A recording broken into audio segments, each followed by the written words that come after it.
आज आमी सोयाबिन आलू और पनीर और मटरशुटी दिए একটি তরকারি তৈরি করেছি। সেটা কি করে করলাম আপনাদের সামনে নিয়ে এসেছি বন্ধুরা।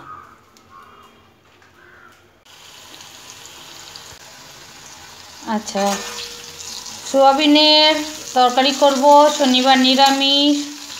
কড়াইতে তেল দিয়ে হলুদ নুন দিয়ে আলুটা ভেজে নিচ্ছি।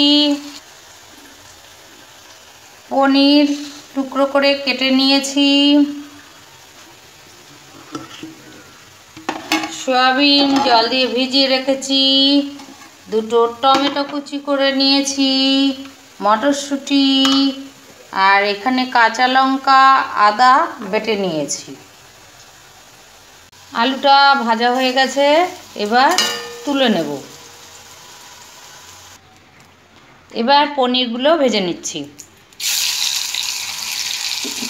গ্যাস একদম কমিয়ে দিয়েছি।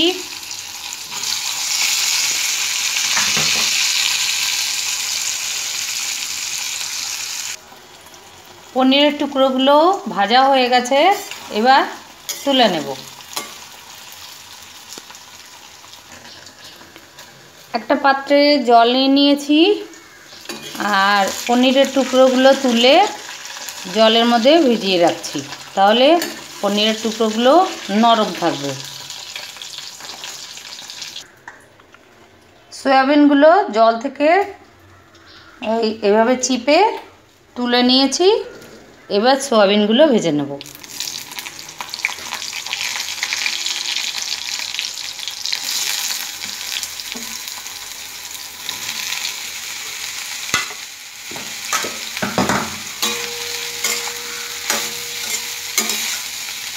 সয়াবিন আলু আর পনির দিয়ে নিরামিষ করে তরকারি রান্না করছি।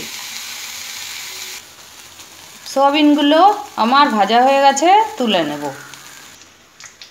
একটা কড়াইতে তেল দিয়ে দিয়েছি, তার মধ্যে আস্ত গরম মশলা ফোড়ন দিয়েছি, তেজপাতা, শুকনো লঙ্কা, সাদা জিরে। এবার কেটে রাখা টমেটোগুলো দিয়ে দিচ্ছি আর আদা আর কাঁচা লঙ্কা বাটা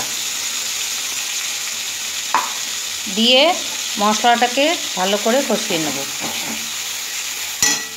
গ্যাসটা একটু বাড়িয়ে দিলাম।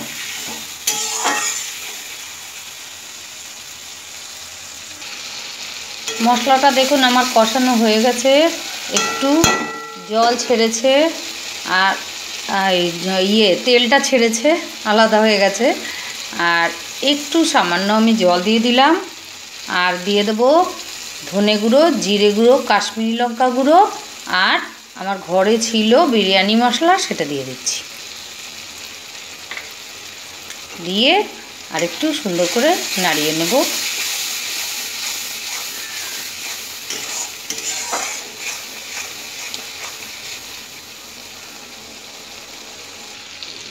এবার দিয়েছি খানিকটা টক দই।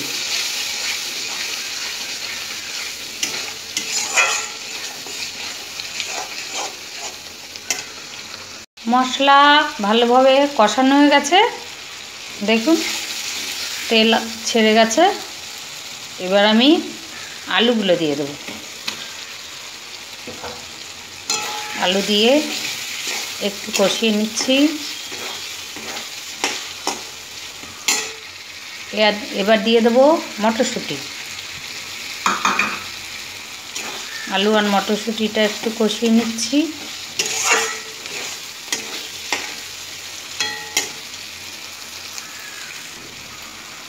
এবার খানিকটা লবণ দিয়ে দিচ্ছি।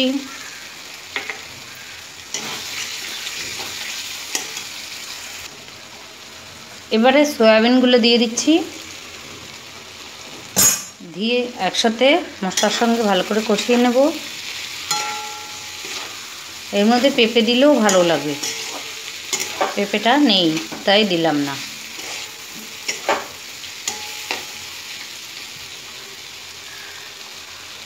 আলু আর সয়াবিনটা ভালো করে কষানো হয়ে গেছে। এবার এই যে পনিরগুলো জলের মধ্যে ভিজিয়ে রেখেছিলাম, জলটা দিয়ে দিচ্ছি, পনিরটা পরে দেবো।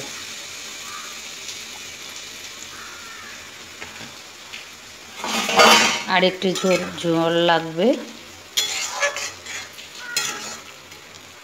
জিনিসটা সেদ্ধ হবে তো।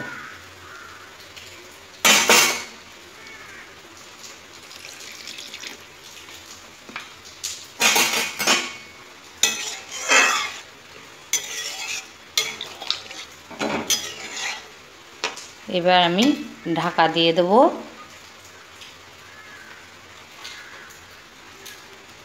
ঢাকা দিয়ে দিয়েছি, 2 মিনিট পর ফিরে আসছি।